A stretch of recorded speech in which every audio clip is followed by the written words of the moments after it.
What's up, everyone? Today we're talking about a really hot topic for us. It's something that we're very passionate about.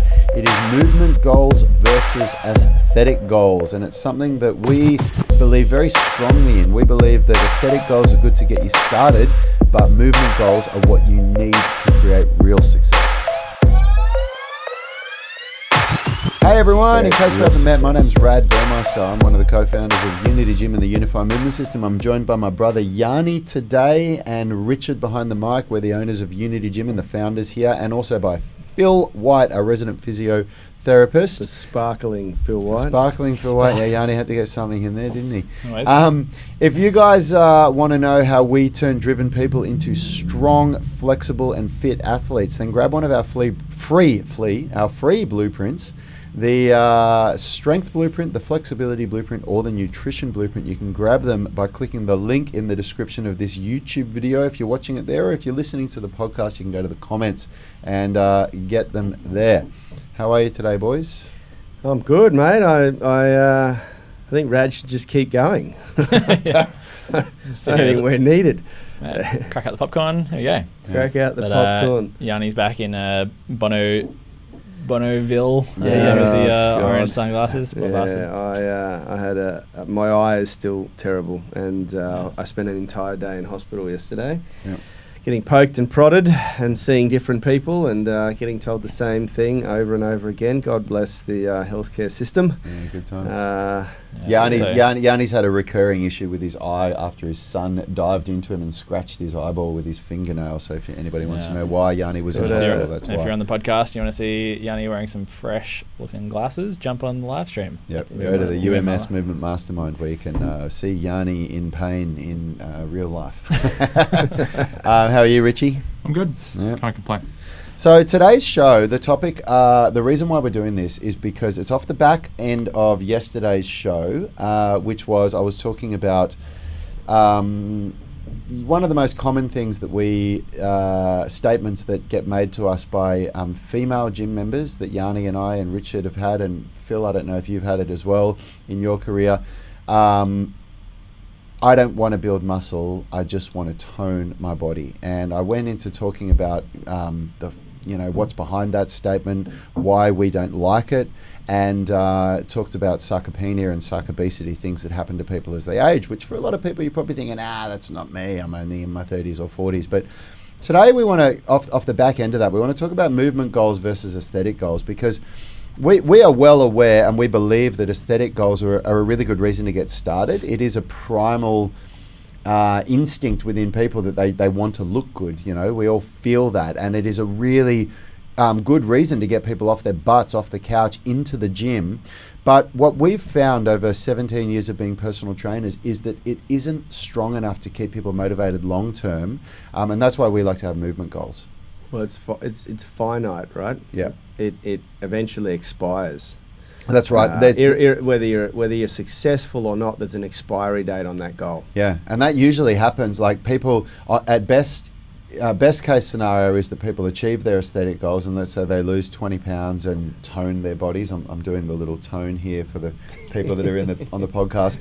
And then what happens is those people lose motivation because they look the way that they want to look now, and they don't feel motivated to go back to the gym anymore. And then they put the weight back on, and the cycle starts over again. That's if they succeed. But that's what I just said. That's best case scenario. Yeah. Worst case scenario is that they don't succeed, and then they totally lose motivation because you just feel like a failure, and we see that a lot as well.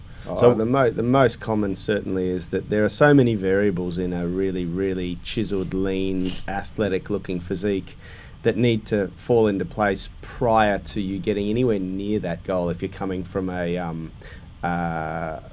compromised foundation, if you've grown up overweight or out of shape, and you're completely attuned to that lifestyle, then there's a lot that needs to occur. And it can certainly be done, but it's generally much harder than people think. It requires much more of a shift psychologically than anything that you can touch, taste, or feel.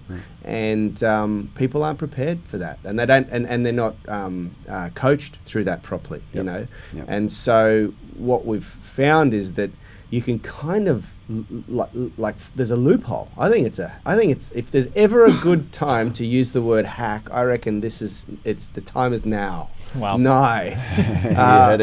Because here first. I believe that the concept of having a performance-based goal hacks the system. And it doesn't matter whether it's a movement goal or a performance goal. I'll give you an example. A performance goal might be to run a marathon as opposed to lose 20 kilos. Yep. The same thing happens. Yep. When you set yourself a goal that's based around performance, there's something happens in the mind, the psychology of a human being, where you can hack the system, and you're no longer concerned about, the calories that you consume. All of that comes into it. You're now concerned about, am I going to be able to run this bloody race? And when you put that out there to the universe, something different happens. Yeah, and you take the steps that you need to do with a different drive and something that keeps you going, and you don't look at the scales anymore for how much you weigh. You're just focusing on, how close you're getting to being able to run that marathon. And doing it the other way, looking at aesthetic goals is really reverse engineering the body. It's that's the reason. Yeah, that's why the hacking happens. Yeah, because you see, if you really think about the reason why people have aesthetic goals, if you look back how far it came, like obviously somebody had to look at somebody that looked really amazing one day and say, wow, I want to look like that. And guess who were the people that looked amazing before bodybuilding was around? It was athletes. If you go back far enough. Don't quote me on this. Maybe it's earlier than this, but probably the Greek statues and stuff. Of the. I know the evolution of bodybuilding. I've been really interested in this, and I've studied it. And bodybuilders used to be strongmen. Okay, and bodybuilders, the very first, as far back as you can trace bodybuilding, they used to perform at pubs, at taverns, and they would demonstrate feats of strength in front of people to get free beer from the tavern, the owner of the tavern. This is where bodybuilding came from. Wow. And so these guys would be in there lifting people on tables and things like that, and because they're a showman and people would come to see them, the people that ran and owned the taverns would give them free beer if they entertained people. And that's what that's a recipe for disaster. The drunk you get. I can lift more people, and that's where it came from. And then somewhere along the lines, it split away from I can do these amazing things to I look like I can do these amazing things to I just look like a certain way, and it just went off on that tangent quite far. But yeah, it all comes from being aesthetically pleasing, comes from being athletic and being strong and being, able to do superhuman feats of performance, strength, whatever it is, But what I want to just drill down on a little bit there is that the body adapts to what you expose it to most. And we all know that, and this is a fact. This isn't my opinion, this is fact. And this is why I believe that having a performance-based goal is so much better, because just by focusing on that, your body adapts to that. And if you're overweight and you want to run, then your body's going to burn a lot of calories in your training, and it's going to want to be lighter, and you're going to want to be lighter because your damn running becomes a lot easier, And so you don't, like as you said it well just before, setting yourself just an aesthetically driven goal, unless you're already aesthetically pleasing and you're wanting to stand on stage or something, it's reverse engineering the process, and it seldom works. And the other way around, I mean, if you're looking at, that's a running example for the audience here who, a lot of calisthenics and gymnastics people, like you look at a gymnast and they're like arms, amazing, shoulders, like the ultimate sort of upside down triangle physique. Like they don't build that physique in a bodybuilding sense and then try and apply it to gymnastics. They develop it through a combination of gymnastics and strength training, because that is what is required to be able to complete that. And then at the end, they look ridiculous. Yeah, that's exactly right. The aesthetic goals that everybody strives for becomes a side effect of movement goals. Yeah, I think Erica Buenaventura said it really well on the show yesterday, where she was talking about how if you're pursuing a certain athletic pursuit, then the side effect is the physique that is appropriate for that. And much more importantly, I think it's that it keeps you motivated. It really does, because as you get better with your movement goals, you unlock the door to, it's like going into a huge house, and the first movement goal is like stepping into the first room and having a look around, and then you become familiar with it, and then you own that room, you own that movement goal, and you get to open the next door and see what's in there. Aesthetic goals don't work that way. They don't have that same way of building on your motivation. And you get to a point where, like I was having a talk to Lockie this morning, who's by far one of our most senior members, as senior students, as in not how old he is, but how long he's been with us for and what he's achieving. And he was saying, he did Richard's class yesterday at lunchtime, and he was telling me how he went into the planche, and he said he's never just gone straight into the planche so well. And he was doing the advanced tuck planche where your legs are up beside, which is, it's an amazing feat of calisthenic strength. And he was talking to me about how amazing it felt and how strong he's feeling and how everything is coming together. He's been training with us consistently for 5 years. And he's at this point where he's getting this whole new level of motivation, where he's feeling things in his body that he's never felt before. He's doing the front splits when he could barely touch his toes before. He's getting nose to floor pancakes when he was like back rounded when he started. So aesthetic goals don't do that for you. No. And on the other hand, because Yanni, you've known a lot more people that have been really driven by aesthetic goals on the elite level. When it gets to that level after 5 years, it becomes actually quite unhealthy. Yeah. The aesthetic goals that people strive for, like this figure model type look is very unhealthy. It can become quite destructive. Yeah, absolutely. Yeah. And so what I wanted to talk about with you guys on here today, to go in a little bit deeper into what I was talking about yesterday, is I wanted to talk about what the role of the way that the body works when you start talking about movement goals. Because when you forget about, okay, let's think about the way I look, when you shift from that into the way I perform, and if we go into what yesterday's show was about, which is, I don't want to build muscle, I just want to tone myself. I missed that discussion. Yeah, well, but let's talk about that for a minute. What roles do the muscles play? Like when you forget about, I want my muscles to look a certain way. Let's talk about what they actually do for the body. Let's unpack why would you want more muscle on your body? Why would you want to prioritize at least maintaining muscle mass and maybe even trying to grow it? Yeah, well, one of the things that I've been very interested in looking into for the last couple of years is new research coming out that has indicated that muscles trigger the secretion of certain hormones in the body.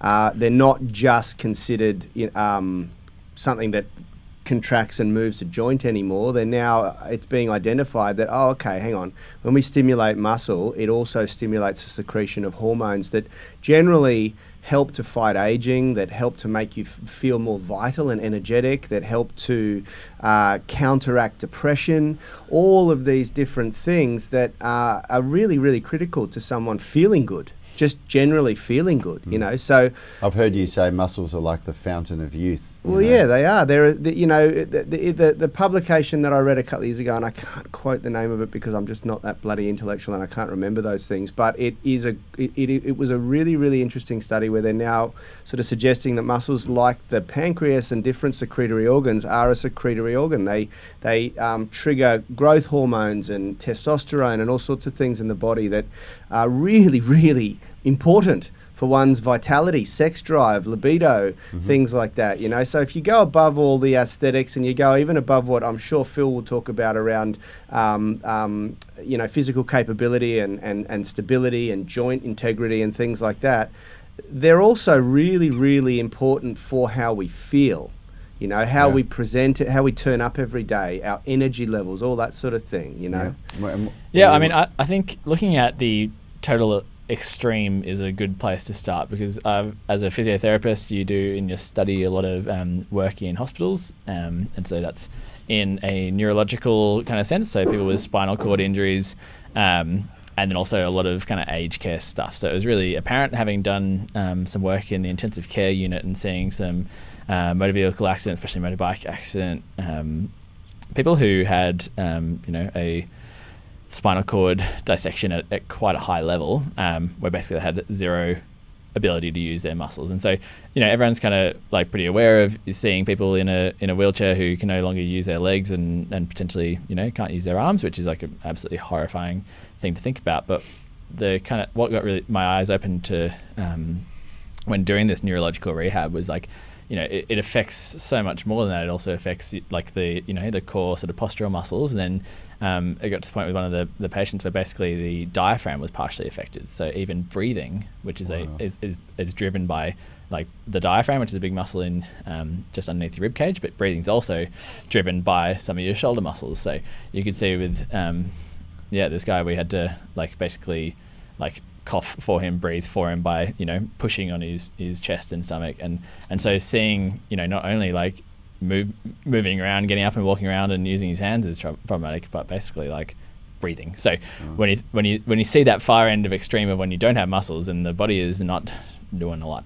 And and then when I was doing my aged care rehab, there was this amazing lady, Sheila, who she was 93, cognitively totally with it, amazing. She played Words with Friends with her son, like just on her iPad, totally just incredible techno mum. But then she'd not stood up for years, and so she'd totally lost all the muscles in her legs. And so we started doing strength training together, and that was basically trying to get her to do one sit to stand was like a beyond 1 RM bodyweight squat. And it was just amazing to me that such a like cognizant, capable woman who was like so there in so many ways without being able to stand up, she ended up in a hospital where this was potentially like going and spending the rest of her life in a nursing home, even though she's cognitively there. It sounds like torture to me, just because she couldn't get up and move around. And it's the most common thing. I did emergency department placements as well, and the most common thing there in aged care is people falling over, breaking their hips, and that comes from not having the muscle strength to stand up appropriately, climb over bathtubs, but also balance. Muscles are hugely important in stability and balance. And then when the people then fall, if you don't have muscles cushioning you, then that's a way that you can very easily break a hip. And when you break a hip, you usually end up dead within 5 years. So yeah, that's what I was about to say. Apparently, when you break a hip, you statistically, if you're over the age of 65, you have an 80% chance of dying within the next 12 months or something like that. Yeah, it's scary how like it's insane. But like the breaking the hip is a sign of so many other systems that aren't kind of working, because if you aren't doing the if you don't have any muscles there, it's a sign you probably haven't done much in the way of impact or resistance, which means your bone mineral density is right down. So when we think about training muscles and movement practices, it's easy to kind of focus on the muscles because that's what you see, but then your bones, your ligaments, your cartilage is also responding to the stress of training, and it's adapting to be able to deal with the stress in a really positive sort of way. So if you don't have the kind of resistance and impact that builds muscle, you're also getting weaker bones. And having seen the effects of people who haven't done it, it is terrifying. Yeah, and you don't really know that this stuff's going on in your body until you get to a point where it is actually really bad. And it's a real problem. And where it's a real problem. We start to degenerate after about the age of 30 for men, and I think it's a bit younger for women. If we don't stimulate, and it really starts to pick up steam. It's so important to think about the more you can build early and then maintain, the better you'll be. But you do hit a certain level, like after you sort of about 30, you basically the best you can do is maintain. It's really hard to build more muscle fibers and more bone mineral density. Unless you go all in. And I want to hang on that, what you just said there for a minute, Phil, because this is what my whole show yesterday was about, is how flawed, I want everybody to just take note of what Phil just said there. It is really, really hard to build more after the age of 35. You're almost working just to maintain what you've already got. Now, that's not to say that it's impossible.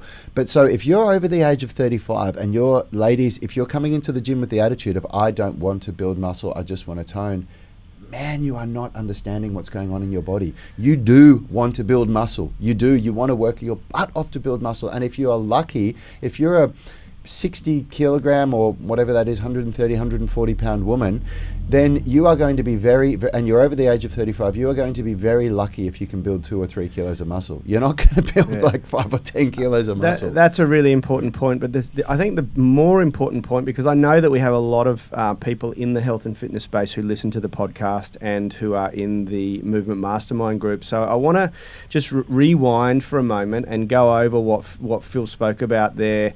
In regards to the problem, the notion that when we do strength training we're pleasing the muscle tissue. We're stimulating the muscle tissue. But I want people to have a better answer to when they're training their women or elderly populations who say they don't want to build muscle. I want them to have a better answer than, oh, it's very important to build muscle because of sarcopenia. You need to understand that when we strength train, when we move the way we do in the UMS, and for any great strength coach out there who's encouraging this style of movement practice, you're training the body. You're not training the muscle system. You're training far more than that. And as we spoke about last week, the body is just merely a whole bunch of relationships between different systems that all need feedback and stimulus constantly. And so if you keep compartmentalizing that we do strength training for muscles and we do cardio for the heart, it doesn't work like that. It does not work like that. The body doesn't work in compartmentalization, you know, and the very notion that we just lift weight to stimulate the muscles is flawed. And that's where people get it wrong. We're stimulating muscle tissue and stimulating bone mineral density and all of the connective tissues that run between all of that, plus the central nervous system. And we now know that we're also stimulating the brain and the brain tissue in a way that it doesn't get stimulus in any other way other than when we strength train it, you know. And so you're combating Alzheimer's and all these degenerative brain diseases that come along when we age as well, by doing strength training, by resistance training, you know. And I think it's also important to then look at like some really positive examples of people who have, you know, aged amazingly well. Like there was the first 100-year-old to run a marathon, I think probably about 5 or 10 years ago now. When I was in Peru, I was in like this remote jungle community in the Andes, and the guy who owned the little plot of land that I was staying on, he was like this, I think he was about 80, and he was like leading us around the bush, and he was like showing us how to chop down bamboo and like hiking around in an extreme heat. And it's just like, you know, he's kept using his body where and it was so strong and capable. One of the things I was most impressed with watching David Attenborough's A Life on Planet Earth was at 93 years old how cognitive and functioning this guy is. And it's only because he's spent his entire life traveling the world, hiking through jungles and climbing and doing all this stuff. At 93, like, did you think that? Did you it was incredible. Holy crap. Like, Kalisha said to me while we were watching this documentary, he's 93? Holy crap. You know, she's like, he looks like he's in his 70s, you know? And it's because he used his body. His whole life has been traveling and exploring and climbing and God knows what, you know? And, you know, like, look, I cannot stress this enough. We need to break away from this notion that when we do strength training, it's just to build aesthetic muscle like bodybuilders, you know. It's got nothing to do with that. That is a substrate. That's a mere diversion from the true path, which is to keep your body functioning at a high level. Well, this is what I did want to talk about today. And Aidan, we'll get to your question in just a sec. It's a good one. It is a good question. But this whole week of topics has come from two questions that were asked to us. One was in the Movement Mastermind group, and one was in the gym. And what Yanni just said there, I want to relay that to the question that was asked on Monday about the spine, because when we talk about the relationship of the way that the body moves and the way that everything that Yanni just said. One of the things that if you then understand that and you say, okay, cool, I'm going to train for movement, the next thing that you need to look at is you need to look at how do I train my entire body for movement. So going to the gym and doing weightlifting and doing all this stretching and everything that we advocate is a really important part. But one of the things you have to understand is as well that you need to train every single joint in the body, and probably one of the most neglected areas in most strength training programs is the spine, is spine movement. So that's something that you need to have a look at as well. You need to look at every single joint in your body, right from your fingers to your toes and through your spine as well. Did anyone catch the UFC? Not last weekend. Last weekend was the Holly Holmes fight, but the one before that was Israel Adesanya and Paulo Costa, which was tipped to be the fight of the year, and Israel Adesanya just dominated Paulo Costa in a way that I've never seen before. It was incredible to watch. And when he got in the ring, they always do a little bit of a ritual sort of warm-up. You know, you can see that the fighters are psyching themselves up. And Israel Adesanya got in the ring and did spinal waves for about 2-3 minutes. Literally looked like a snapshot out of something we'd do at a warm-up. And, you could tell that people were going, what the hell is Israel Adesanya doing? And he was warming up his central nervous system, but doing spinal waves, getting his body moving and flowing in a really amazing way. I want to show you. You'll freak out, I'll watch it. And I was just like it only cut to him a couple of times, but both times the camera cuts to him, he's doing different versions of spinal waves and really loosely, That was his warm up. Yeah. Like it is, and that's at the highest level. Then he gets in and dominates someone who was considered one of the best top up-and-coming fighters in the UFC, It is really, really beneficial to do. Massive. We'll go deeper into the role that the spine plays in your movement practice tomorrow. But let's answer Aiden's question here. Aiden has said, you mentioned balance muscles there, Phil. Do you guys specifically program for balance exercises, or is it something like a split squat good enough?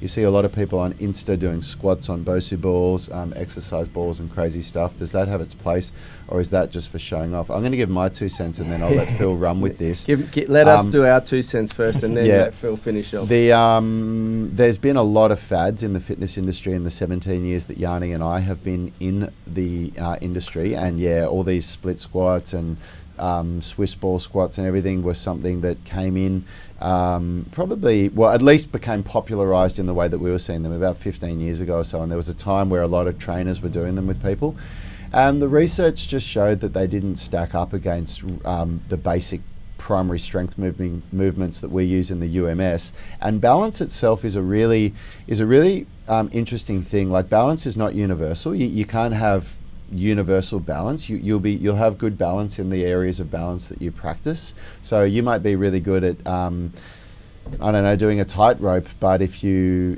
try something different, like maybe martial arts style balance, it won't necessarily transfer in the same way. It's kind of like whatever you practice. So the way that we do it, yes, split squats, lunges, step ups. They do a lot of really good stuff for balance. My opinion is this: Bosu balls are a bloody waste of time.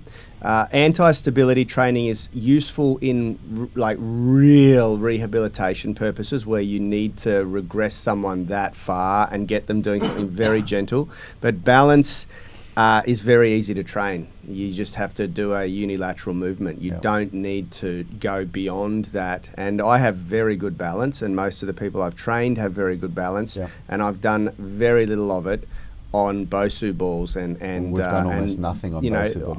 I will introduce or use a DuraDisc for someone who's really compromised, but it's not doing squats and split squats. It's literally getting them to balance on a DuraDisc on one foot, and then building that base stability, and then you progress them back to doing step ups and split squats and things like that. So if you want to be really good at doing squats on a Bosu balls, you should absolutely practice doing squats on a Bosu ball. That's what it comes down to. It comes down to this specificity, and so. If you want to get stronger, you should do squats without a Bosu ball, because you'll be able to put more weight on. If you want to get good at balance, and spend more time doing balance. And I think balance is a wonderful thing to train.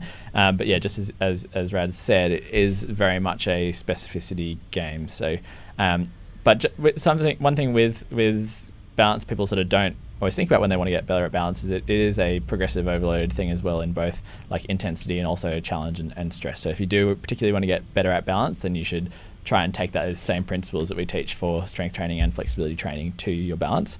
Definitely in the Unity program, we try and get as much done in an hour as you can, and that are the most valuable for you. And building up strength and flexibility is kind of one of the best things you can do for your balance. Because I did say, your muscles work to do balance, but that's not saying that there are certain muscles that their prime role and their only job is balance itself. The same muscles that are your prime movers, the same muscles that are your stability muscles, all work together to create balance. So if you're creating a strong body, then you'll have a much better chance at also being can I just say something very quickly, because it's very important. I've trained 2 professional athletes, one surfer and one snowboarder, in my day, who required really high levels of balance, and there was 2 occasions where I used anti-stability exercises within the gym.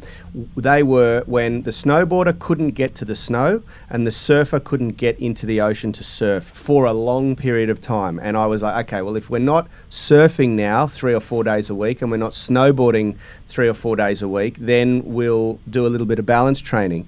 But other than that, your job, and I've said this a dozen times as a strength coach in the gym, is to make someone strong, flexible and athletic so that when they take themselves out of the gym and jump on their surfboard or jump on their snowboard, they're going to be robust, they're going to have high injury tolerance, so they're not going to hurt themselves when they fall over, and they're not going to fatigue when they're bending their knees down a slope racing in a downhill snowboarding race. All of their balance training will come from the sport specifically. And anyone who says anything else doesn't quite understand how to train people properly. Yeah, I think often seeing people do this, the balance aspects of some of the exercise just detracts from what you're trying to achieve. I love balance. You should train it if you want to get better at balance, but don't be distracted by these weird looking moves. Yeah. But slacklining is really fun. I'm a big slacklining fan, done it a lot. If you want to check out my Instagram, you can scroll back. There's lots of me slacklining. Rock climbing is another great example. Michael Hunter said here, rock climbing. So rock climbing, there is a need for grip and there's a need to be light. Like, you don't want to be carrying lots of weight. So you might try to program for those two things and like flexibility and overall strength, but you hone your skills rock climbing. Yep. Like, you don't rock climb in the gym to train, Yep. And so, we have people come in here. The most common is that they've got really severe tendinopathy in the forearms from not having the strength in the hands and the gripping muscles to sort of accommodate the amount of rock climbing they've exposed their body to. And it's usually when people adopt rock climbing as a hobby really quickly because it's so enjoyable and they don't build up to it progressively. And then, we work to sort of build a little bit more strength and tolerance, load capacity in the forearms. But we don't make them better rock climbers in the gym. It just doesn't work that way. All right, I've got to run. Yep. See you guys. Up here, but I'd love to chat more about balance at some point. So maybe we'll. Yeah, 100%. Good questions, guys. Really great questions. And nice work, Michael Hunter, with the rock climbing chat. All right. Yeah. Is that it? Are we? Yeah, that's it. We're done. Okay. Well, have a good day, guys. We'll see you tomorrow. Good work. Health is about performance, not just body image. You better be willing to accept what you're going to have to do to get there. We'll start focusing on movement goals, strength goals, flexibility goals. When you nail that skill, it's there forever. The body image goal doesn't get you that far. It's the consistency and frequency that's going to get you there. It's not the intensity. There's no shortcuts to mastery and movement. Destination doesn't change overnight, but your direction will. The gym is not the place to beat up the body that you hate. It's the place to build the body that you love. We are the gym that teaches people how to move instead of just exercise, because we believe that health is about performance, not just body image.